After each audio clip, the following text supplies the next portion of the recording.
আজকের আলোচ্য বিষয় হচ্ছে ইসলামে নারীদের মর্যাদা।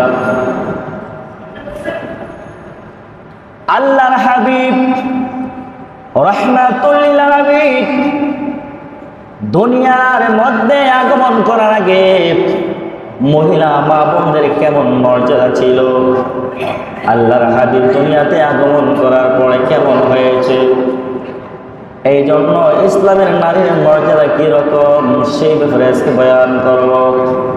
আল্লাহ রাব্বুল আলামিন তৌফিক দেয় আলোচনা অনুযায়ী যেন আমরা আমল করতে পারি, সকলে বলি আল্লাহুম্মা আমিন। বাবারা গভীর মনোযোগ। আল্লাহর হাবিব রাহমাতুল লিল আলামিন আয়ামে জাহিলিয়াতের যুগে, অন্ধকারের যুগে নবী রাহমাতুল লিল আলামিন আগমন করেছিলেন। যে যুগের মধ্যে ভালো মন্দ বলতে মানুষ কিছু জানতো না, কিছু বুঝতো না, ভালো মন্দ কি সম্পর্কে জানতো না, বুঝতো না। সেই সময়ের মধ্যে মহিলা মা বোনদের কোনো ইজ্জত সম্মান ছিল না। মহিলা মা বোনরা পুরুষের জন্য বুকের সামগ্রী ছিল, বলেন নাউজুবিল্লাহ। মহিলা মা বোনদের কোনো ইজ্জত সম্মান বলতে কিছু ছিল না। এই সালাতুন ইয়া রাসূলুল্লাহ আলাইকুম সালামুন ইয়া হাবিবাল্লাহ আলাইকুম সালাতুন ইয়া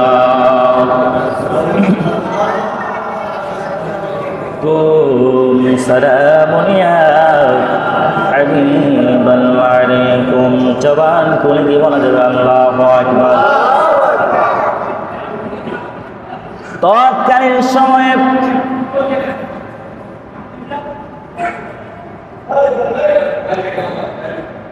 আয়ামে জাহিলিয়া যুগের মধ্যে বাজার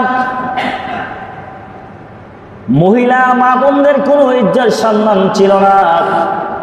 তৎকালীন সময়ের মধ্যে যদি কন্যা সন্তান হইতো, কন্যা সন্তান যদি জন্মগ্রহণ করত, বাবারা মনে করতো কি জানেননি, বাবারা মনে করতো যে কন্যা সন্তান হলে মনে হয় তার চরিত্রের মধ্যে কলঙ্ক লাগে গেছে, বলেন নাউজুবিল্লাহ। আয় হায়, কন্যা সন্তান যদি দুনিয়ার মধ্যে ভূমিষ্ঠ হইতো, তো কন্যা সন্তান জন্মগ্রহণ করত, তারা মনে করতো তারা মনে হয় পাথের বোঝা বাড়ি হয়ে গেছে, যার কারণে আল্লাহ কন্যা সন্তান দিয়েছে। আওয়াজ করে কি বাজান নাউজুবিল্লাহ বলা যায় না? আয় হায়, কেমন অন্ধকারের যুগ ছিল, কেমন জাহিলিয়াতের যুগ ছিল। জীবন্ত কন্যা সন্তানকে তারা কবর দিয়া দিত রে বাজান। কেমন জাহিলিয়াতের যুগ ছিল। আপনি আমার নবী দুনিয়ার মধ্যে তাশরীফ আনলেন, মানবতা শুরু হয়ে গেল, বলেন সুবহানাল্লাহ। আমার নবী দুনিয়ার মধ্যে তাশরীফ আনলেন, অন্ধকারের যুগ আস্তে আস্তে দুর্গতি হয়ে গেল। অন্ধকারের মধ্যে মানুষের আলোর প্রভাব বিস্তার করতে লাগলেন, বলেন আল্লাহু আকবার। আমার নবী রাহমাতুল লিল আলামিন নবীজি দুনিয়ার মধ্যে তাশরীফ আনলেন। আনার পরে আমার আল্লাহ বলেন আমার বন্ধু নবী আগমন করেছে, আর কখনো আয়ামে জাহিলিয়াতের যুগ থাকতে পারে না। আমার নবী দুনিয়ার মধ্যে আগমন করলে, আগমন করার সাথে সাথে ইলমে শরীয়ত শুরু হয়ে গেল, বলেন সুবহানাল্লাহ। এই জন্য পুরুষের দাইমি ফরজ হইল নাভি থেকে হাঁটুর নিচ পর্যন্ত ডাইকা রাখা, এটা হচ্ছে দাইমি ফরজ।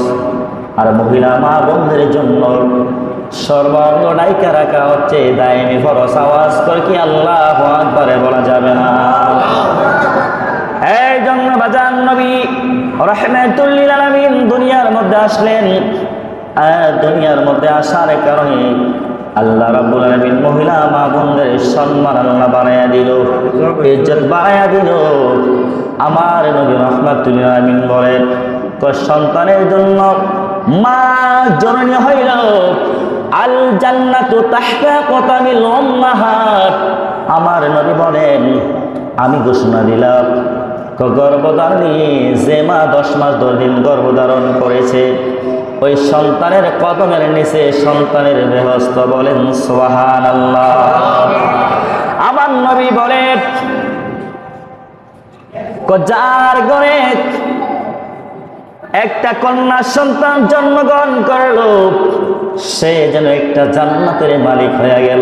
কন্যা সুবহানাল্লাহ কন্যা।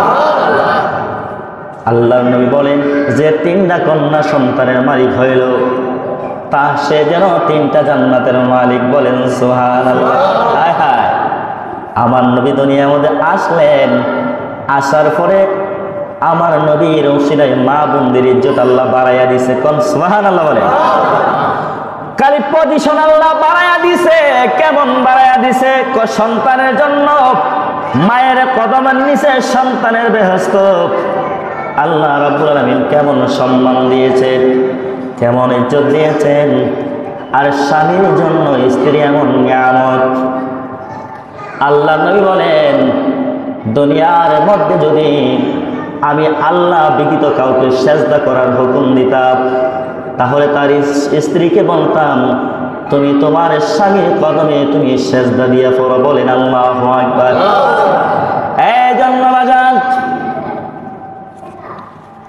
আল্লাহ রাব্বুল আলামিন ওই মহিলা মা বোনদের ব্যাপারে, ইসলামী নারীদের ব্যাপারে কি চমৎকার বয়ান করলেন। আল্লাহ বলেন, সবাই বলেন বিসমিল্লাহির রহমানির রহিম। ওয়াশিরুহুন্না বিল মারুফ।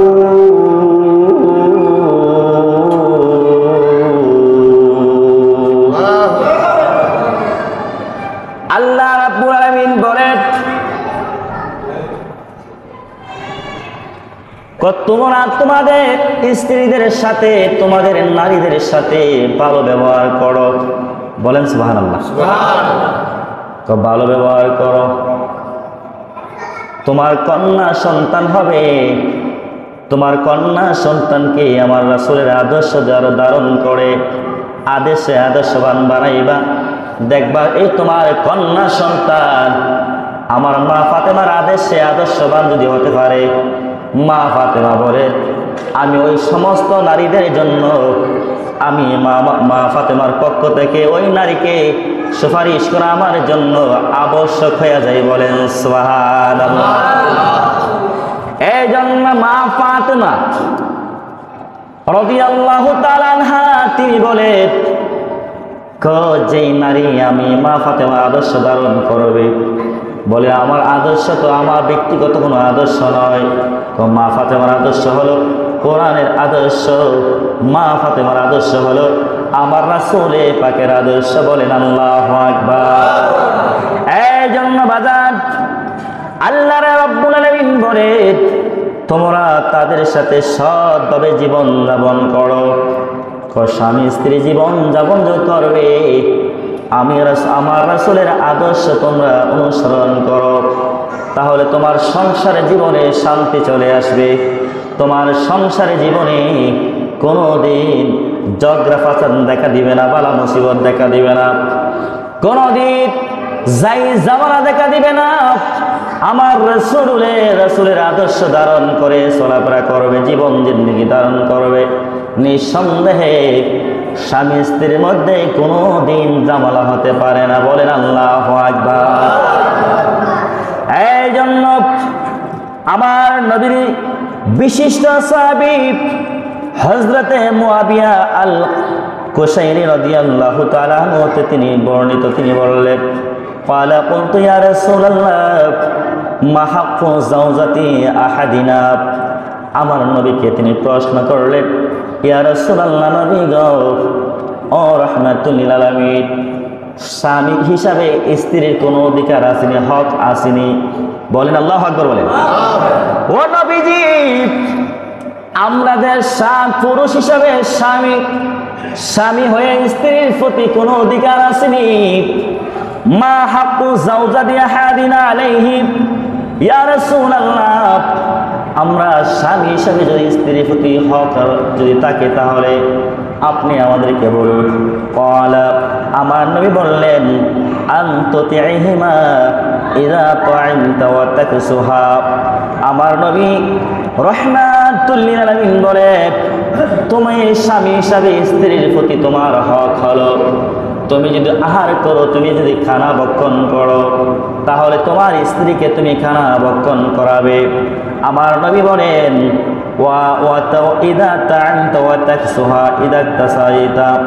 আমার নবী বলেন, তুমি স্বামী হিসাবে যদি সুন্দর পোশাক পরিধান করো, তাহলে তোমার সাধ্য সামর্থ্য অনুযায়ী তোমার স্ত্রীকে সুন্দর পোশাক পরিধান করার ব্যবস্থা করে দিবে। আল্লাহর হাবিব রাহমাতুল লিল আলামিন কত সুন্দর সিস্টেম করে দিয়েছেন রে বাজার। এই জন্য তো আল্লাহ রাব্বুল আলামিন বলেন, ইন্নাদ দীনা ইনদাল্লাহিল ইসলাম। ওই পৃথিবীর জমিনে অসংখ্য গণিত ধর্ম আছে, আসলে নাই বলেন? আল্লাহ বলে, যতই ধর্ম থাকুক না কেন, আমার আল্লাহর পছন্দনীয় মনোনীত ধর্মের নাম হলো ইসলাম ধর্ম। বলেন সুবহানাল্লাহ। আওয়াজ করে বলেন, আমরা ইসলাম ধর্মের অনুসারী হয়ে আমরা খুশি না বেজার? আওয়াজ করে বলেন, খুশি না বেজার? খুশি হয়ে জবান করে শুকরিয়া আদায় করে বলি আলহামদুলিল্লাহ। আমার নবী রাহমাতুল লিল আলামিন বলেন, ওয়ালা তাদরিবিল ওয়াজহি ওয়ালা তুকাব্বিহ ওয়ালা তাহজারু ইল্লা ফিল বাইত।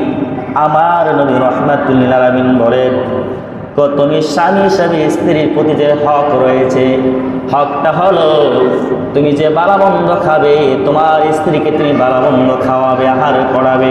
তুমি সুন্দর জবাব পোশাক পরিধান করলে তোমার স্ত্রীকে তুমি পরিধান করাবে। আমার নবী বলেন, সাবধান, ওয়ালা তাদরিবিল ওয়াজহি।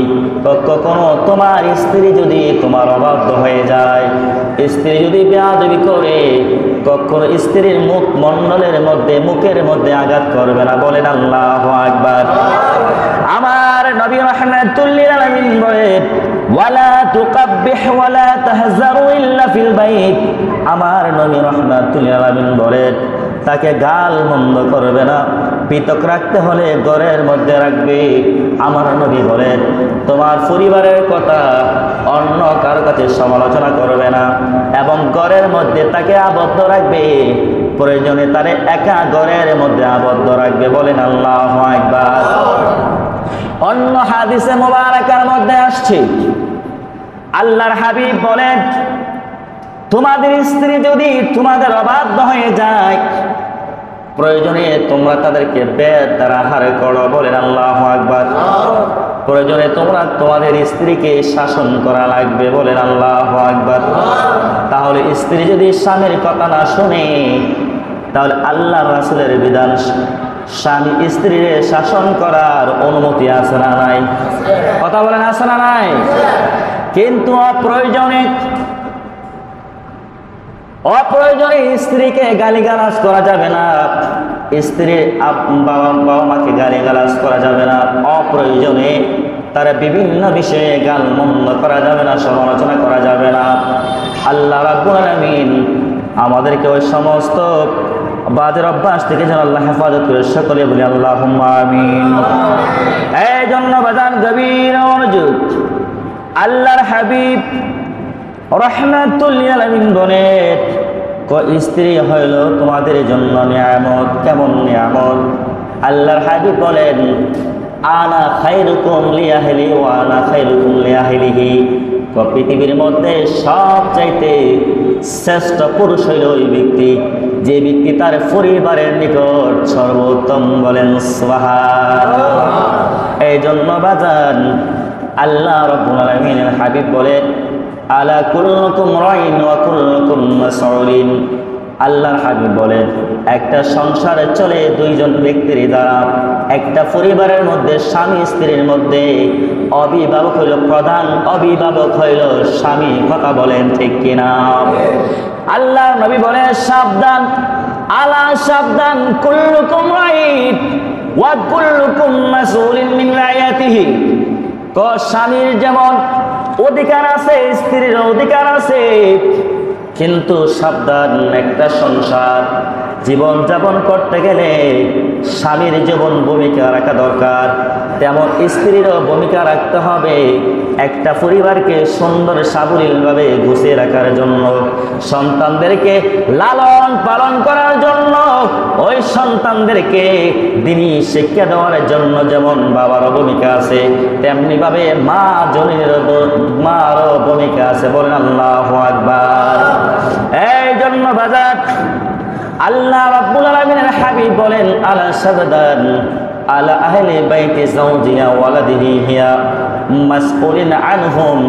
আল্লাহ নবী রাহমাতুল্লাহ আলাইহি বলেন, সেই পরিবারের মধ্যে স্বামী স্ত্রী কর্মঠ হবে, একটি থাকবে, ওই পরিবারের সন্তানেরা ধার্মিক হবে, আল্লাহ বলা হবে। বলেন সুবহানাল্লাহ। এই জন্য আল্লাহ রাব্বুল আলামিন কি চমৎকার বয়ান করলেন স্বামী নারীদের ব্যাপারে, মহিলা মা বোনদের ব্যাপারে। আল্লাহ রাব্বুল আলামিন কি চমৎকার বয়ান করলেন, ওয়া কুল্লিল মুমিনিনা ইয়াগুদ্দু মিন আবসারিহিম। বলেন আল্লাহু আকবার। আল্লাহ রাব্বুল আলামিন বললেন, পৃথিবীর সকল মুমিন পুরুষদেরকে সম্বোধন করে বলতেছেন, সাবধান, আমি আল্লাহ এলান করে দিলাম, আমি আল্লাহ ঘোষণা করে দিলাম, কুল্লিল মুমিনিনা ইয়াগুদ্দু মিন আবসারিহিম। আল্লাহ রাব্বুল আলামিন বলেন, আমি যেমনি করে আমি মুমিনদেরকে, মুমিন পুরুষদেরকে সম্বোধন করে আমি আল্লাহ এলান করে দিলাম, তেমনি ভাবে আমি সমস্ত ইমানদার নারীদেরকে সম্বোধন করে আমি আল্লাহ বললাম। আল্লাহ বলে, কুল হাবিব আপনি বলে দেন, লিল মুমিনিন সমস্ত ইমানদার নারীদেরকে বলে দেন, ইয়াগুদ্দু তারা যেন তাদের দৃষ্টিকে সব সময় সংযত রাখে, নিম্নগামী রাখে, মিন আবসারিহিম তারা যেন সব সময় তাদের দৃষ্টি শক্তিকে সব সময় নিম্নগামী করে রাখে। বলেন আল্লাহু আকবার। এই আয়াতে কারিমার তাফসীরের মধ্যে আসছে, মহিলা মা বোনরা কখন দৃষ্টি শক্তি হেফাজতে রাখবে, যখন ঘরের মধ্যে থাকবে, ঘরের মধ্যে যখন থাকবে সীমাবদ্ধ থাকবে, ঘরের মধ্যে থাকলে তো স্বামী স্ত্রী থাকবে, সন্তান থাকবে। আল্লাহর নবী বলেন, ও যে সমস্ত পুরুষদের সাথে বিবাহ জায়েজ তাদের সামনে যাওয়া হারাম। বলেন আল্লাহু আকবার। যাদের সাথে বিবাহ জায়েজ মানে বেগানা পুরুষ, কি পুরুষ? বেগানা পুরুষের সামনে মহিলা মা বোনরা যাওয়া হারাম করে দিয়েছেন আমার আল্লাহ। বলেন আল্লাহু আকবার। বাজান আমার নবী রাহমাতুল্লাহ আলাইহি বলেন, 14 জন পুরুষের সামনে মহিলারা যাওয়া জায়েজ। কজন? 14 জন পুরুষের সামনে মহিলারা যেতে পারবে। 14 জন মহিলা ব্যতীত অন্য পুরুষের সামনে যাওয়া নাজেস, হারাম। নাজেস শুধু নয়, আমার আল্লাহও হারাম করে দিয়েছেন। বলেন আল্লাহু আকবার। এই জন্য আল্লাহ রাব্বুল আলামিন বলেন, তো মুমিন মুত্তাকিন মুমিন ইমানদার নারীরা যখন ঘরের বাহিরে হাত আসবে তখন তাদের দৃষ্টিকে হেফাজতে রাখা লাগবে, তাদের দেহকে আপনার ডিলা ডালা জামা পরিধান করা অভ্যস্ত করা লাগবে। বলেন আল্লাহু আকবার। বুখারী শরীফের মধ্যে বাবুল লিবাস যাওজাতিন নবী সাল্লাল্লাহু আলাইহি ওয়াসাল্লাম, বুখারী শরীফের মধ্যে একটা অধ্যায় আছে নবীর পরিবারগণ কিভাবে জামা মুবারক পরিধান করতেন। বলেন আল্লাহু আকবার। এইদিকে আমাদের খেয়াল রাখা দরকার। আমাদের মা বোনরা কিন্তু বোরকা পরে, বোরকার নামে কিন্তু জালিয়াতি চলতেছে। কথা বলেন ঠিক কিনা? আই হাই বোরকা পরে নিজের অঙ্গকে ডাইকা রাখার জন্য দেখা গেল বোরকার নামে আরো গোমরাহি চলতেছে। বোরকা পরেও তার অঙ্গ প্রত্যঙ্গ বোঝা যায়। কথা বলেন ঠিক না? এর কারণে এই জামা পরার কারণে আপনি আমার সমাজের গ্রামের যুবকটি আরো ফ্রিজিং করার জন্য তাদের আরো সহজ করে দেয়। কথা বলেন ঠিক না? খালি আমরা যুবক সুলাফানদের দোষ না, হেতার দোষ আছে না নাই বলেন? মূলে ধরতে হবে, মূলে মূলে। হেতারা জামার মধ্যে সমস্যা, বোরকার মধ্যে সমস্যা, চলাফেরার মধ্যে সমস্যা। কথা বলেন ঠিক না? তাদের চলাফেরার মধ্যে কোরআন হাদিসের কোনো লেশ মাত্র নাই, কোরআন হাদিসের লেশ মাত্র বিধান নাই। কথা বলেন ঠিক কিনা? আপনি বাবা হয়ে আপনার মেয়ের দেখাশোনা আপনি না করেন, পর পুরুষাই কি দেখাশোনা করবনি? কথা বলেন ঠিক না? আল্লাহ নবী বলেন কোন বেগানা পুরুষ কোন বেগানা নারীর দিকে যদি খারাপ দৃষ্টিতে তাকাই তাহলে জিনা হয়ে যাবে। জিনা বলেন নাউজুবিল্লাহ। এই জন্য আল্লাহ নবী বলেন 40টা পুরুষ যদি, কয়জন পুরুষ? 40টা পুরুষ যদি ওই নারীরা দেখে, উলঙ্গ অবস্থা দেখে, আমার নবী বলেন তো আমার উম্মতের মধ্যে এমন একটা সময় আসবে নারীরা জামা পরবে, জামা পরলেও তাদেরকে উলঙ্গ অবস্থা বোঝা যাইব। নাউজুবিল্লাহ কোন? সে জামানা নাই পড়ছিনি? মাস 6 মাস আগে ঢাকা ইউনিভার্সিটির কয়েকটা মেয়ে বলছিল আমরা অধিকার চাই, দেশাবের অধিকার চাই। কি চাই? ছেলেরা প্যান্ট পরে এরাও প্যান্ট পরতো, ছেলেরা প্যান্ট শার্ট পরে এরাও প্যান্ট শার্ট পরতো। নাউজুবিল্লাহ বলেন। দেখেন কত অ্যাডভান্স হয়েছে, কত অ্যাডভান্স হয়েছে।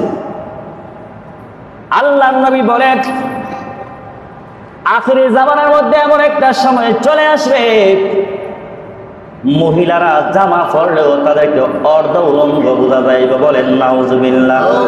সাবধান, আপনি আপনার মেয়ের কারণে জাহান্নাম যেতে হবে। কথা বলেন ঠিক না? আপনি আপনার স্ত্রীর কারণে জাহান্নামে যাওয়া লাগবে। আপনি আপনার পুত্রবধূর কারণে জাহান্নামে যাওয়া লাগবে। কেন? সে আর সন্তানের পরিবার। বাদান কথা বলেন ঠিক কিনা? আপনাদের কষ্ট হইতেছে? সমস্যা হইতেছে? আরে আল্লাহ যে কঠিন কথা বলছে। আল্লাহ রাব্বুল আলামিন বলেন ওয়াকারনা বুয়ুতিকুন্না ওয়ালা তাবাররাজনা তাবাররুজ জাহিলাতিল উলা।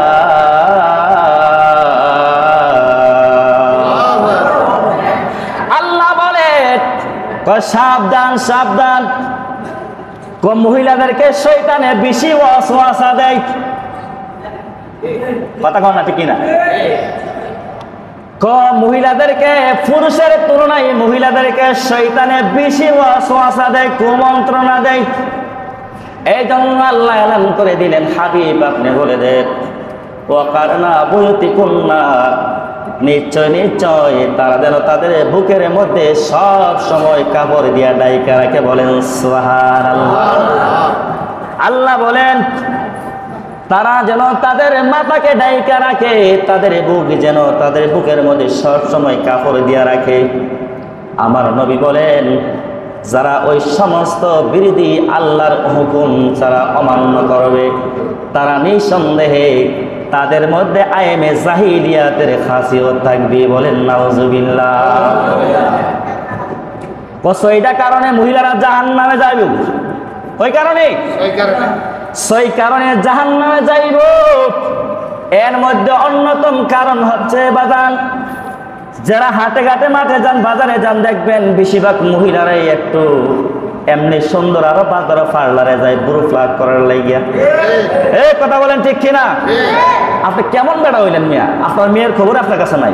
আপনি কেমন স্বামী হইলেন? আপনার পরিবারের খবর আপনার কাছে নাই। আপনার স্ত্রী যদি খুশি করতে হয়, আপনার স্ত্রী যদি খুশি করতে হয়, একমাত্র স্ত্রী হিসাবে তার স্বামীকে খুশি করবে, আর দুনিয়ার কোনো অন্য দ্বিতীয় পুরুষ নয়। কথা বলেন ঠিক কিনা? আপনি কেমন ধরনের কাপুরুষ হইলেন? আপনার স্ত্রী প্রত্যেকদিন যায় বিউটি পার্লারে গিয়া গ্রুপ লাগ করে রূপচর্চা করে পর পুরুষকে দেখার জন্য। কথা বলেন থাকছে না। এই জন্য আমার নবী বলেছেন 40টা পুরুষ যদি কোন নারীকে দেখে ওই নারী আর নারী থাকে না। শরীয়তের দৃষ্টিকোণ থেকে আকৃতিগত দিক থেকে মহিলা থাকতে পারে, কিন্তু হাকিগত মহিলা পুরুষ হয়ে যাবে। বলেন নাউজুবিল্লাহ। ওই মহিলা থাকবে না, মহিলাটা একটু দায়ুস হয়ে যাবে। কি হয়ে যাবে? গভীর মনোযোগ। 40,000 50,000 টাকা দেওয়া হুজুর আইন না এ ওয়াজ করেনি। কথা বলেন ঠিক কিনা? একমাত্র দাঈ ইলাল্লাহ, আল্লাহ পাকের মহব্বতে, আল্লাহ সন্তুষ্টির জন্য এই সমস্ত কথা বলা লাগবে, নাহলে সমাজে শান্তি আসবে না, পরিবারে শান্তি আসবে না। কথা বলেন ঠিক কিনা? আমি যদি আলেম হয়, আমার পরিবার যদি প্রতিদিন পার্লারে যায়, আলেম হওয়ার কোনো ফায়দা আসেনি। কথা বলেন না, ফায়দা আসেনি। আমি আলেম হওয়ার পরে আমার পরিবার, আমার বোন, আমার মা বোনরা যদি কন্টিনিউ পার্লারের সাথে সম্পৃক্ত রাখে রূপচর্চা করার জন্য, বেহায়া নারী পুরুষকে, বেগানা পুরুষকে দেখানোর জন্য, তাহলে ইবাদত বন্দি কোন কাজে আসবে? কথা বলেন কাজে আসবে? সাবধান, এখনো সময় আছে, সতর্ক হয়ে যান। যাই করেন গড় ঠিক রাখেন, গড় ঠিক সব ঠিক। কথা বলেন ঠিক কিনা? গড়ে যদি সম্মান পান, তাহলে কুল কায়নাতের মানুষ আপনার সম্মান করে, ইজ্জত করবে। কথা বলেন ঠিক কিনা? আল্লাহ বলেন সাবধান, তো শাসন করার মতো শাসন করবা, কিন্তু আমি আল্লাহ এলান করে দিলাম ওয়ালাল মাউলাদি রিজকুহুন্না ওয়া কিসওয়াতুহুন্না, তোমাদের পরিবারকে কোন সময় রিজিক দ্বারা খাওয়ান দিয়া কষ্ট দিও না। ওয়ালাল কিসওয়াতুহুন্না, আল্লাহ বলেন তোমরা তোমাদের পরিবারকে যা লাগে তোমাদের সামর্থ্য অনুযায়ী দিবা, যেন তারা কষ্ট না পায়। বলেন আল্লাহু আকবার। কথা কইলে অনেক কথা। বিবাহের ক্ষেত্রেও আমি আলোচনা করেছিলাম, চকচক করলে শোনা হয় না, জাত কুল দেখো আত্মীয়তা করা দরকার। কথা বলেন ঠিক কিনা? বিবাহের ক্ষেত্রে সবচাইতে গুরুত্বপূর্ণ যে বিষয়টা, এটা হচ্ছে কুফু, সমতা। আপনি যেরকম হচ্ছে ডাউনে আপনি আত্মীয় করবেন, আত্মীয়তা বন্ধন করবেন, তাহলে আপনার মধ্যে ওয়েট থাকবে, মানবতা থাকবে, আপনার সম্মান দিয়ে কথা বলবে। কথা বলেন ঠিক কিনা? আল্লাহ রাসূল বলেছেন, তো আমার উম্মতের মধ্যে এমন একটা সময় আসবে, তাদের স্ত্রী স্বামীকে মানবে না, স্বামী স্ত্রীকে মানবে না, বিভিন্ন ধরনের বেহায়া নারী পুরুষের সাথে তাদের সম্পৃক্ত হওয়ার কারণে সংসার অটোমেটিকলি নষ্ট হয়ে যাবে, ধ্বংস হয়ে যাবে। বলেন এই সময়ের মধ্যে আমরা এসে পড়ছি কিনা? বলেন পড়ছি কিনা রে বাজান? সাবধান। আপনি আপনার জায়গা থেকে আপনার মেয়েকে, আপনার পরিবারকে, আপনার কন্যা সন্তানকে, আপনার পুত্রবধূকে আপনি সবসময় আপনি কোরআন সুন্নাহর আদেশ অনুযায়ী চলার জন্য বলবেন। আমাদের এটা হচ্ছে ইমানি দায়িত্ব। নামাজ পড়ার জন্য ফরজ ইবাদত, আমাদের মা বোনদেরকে পর্দা ফুশিদার ভিতরে রাখা এটা ফরজ ইবাদত। কথা বলেন ঠিক কিনা? আল্লাহ পাক রব্বুল আলামিন আমাদের সবাইকে যেন তৌফিক দান করে কোরআন সুন্নাহ অনুযায়ী যেন আমরা চলতে পারি। আমাদের পরিবার পরিজন, আমাদের মা বোন, পরিবার পরিজন, কন্যা সন্তান, ছেলে মেয়ে সবাইকে নিয়ে যেন আমরা ইসলামের এই শান্তির ছায়ার তলে যেন আমরা অবস্থান করে জীবন জিন্দগি পরিচালনা করে কবরে সামানা জোগাড় করে কবরে যাওয়ার মতো রব্বে করিম যেন আমাদেরকে তৌফিক দান করে। সকলে বলে আল্লাহুম্মা আমিন। এই বলে আমার সংক্ষিপ্ত আলোচনাকে শেষ করছি। যারা সুন্নাত করেন নাই, সালাত কাবলা